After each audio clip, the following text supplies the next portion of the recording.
Hey guys, welcome back to our YouTube channel Want to Stay. Today in this video, let's learn about how to create Google Drive link of any file or folder. So let's get started. At first, let's get into any browser and search for drive.google.com. Now we get into this Drive interface. Click on this new icon on the top left and you can choose any file or folder, or you can create Google Documents as well. Let's go for file upload.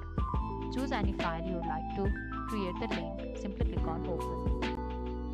So the upload is completed. Simply tap on this, and on the top right you can see this share icon. So let's tap on this one, and here you can change the access and you can share it to anyone you want. Here is the option for copying link. Simply copy link and paste it anywhere you would like to send it. So this is how we can create a Google Drive link of any document or file we want. That is all. I hope you liked the video. Please do like and subscribe. Thanks for watching.